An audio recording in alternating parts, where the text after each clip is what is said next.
When I was still running on the 5 days on, 2 days off treadmill, I often spent Sunday evenings watching either a film about fascism to prepare for returning to work, or the 40s whodunit and Then There Were None, based on Agatha Christie's novel 10 Little Indians, to avoid thinking about it. I still watch it occasionally as a kind of default escape when I don't want to make the effort to consider anything else. It's not a perverse choice. Bare minimum, the film is well made, often inventive, and witty. But it is hardly the only movie with those qualities, so what sets it apart?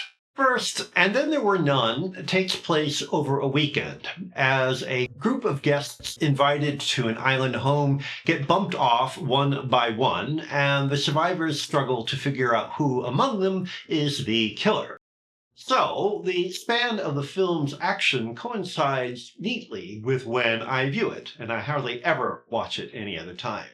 The movie also nicely captures the feel of being shut away in a drafty house during a wet, windy storm, which resonates particularly well for anyone from New England.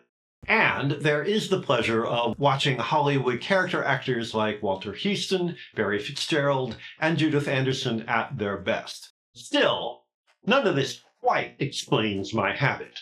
The deciding factor is that as a cozy whodunit, And Then There Were None provides the charm of the puzzle, or, if you know the solution, the pleasure of seeing how you have been misled. More importantly, Christie's work is utterly safe. Even if her stories center on murder, it is the game of cat and mouse between book and reader or film and viewer that matters. Nothing is at stake. The stories are just involving enough to distract, but make no emotional demands. Even the characters in And Then There Were None seem to view identifying the killer as more of an intellectual exercise than a matter of life and death.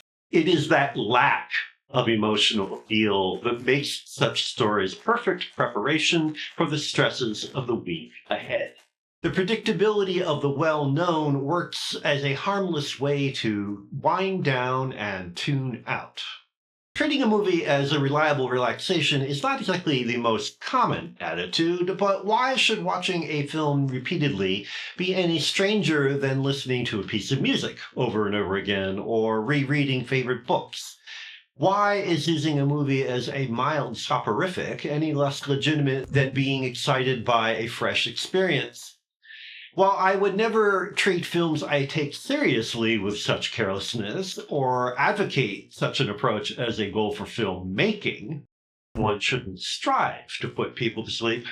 Thinking of a movie as an old friend seems as good a reason as any to value it.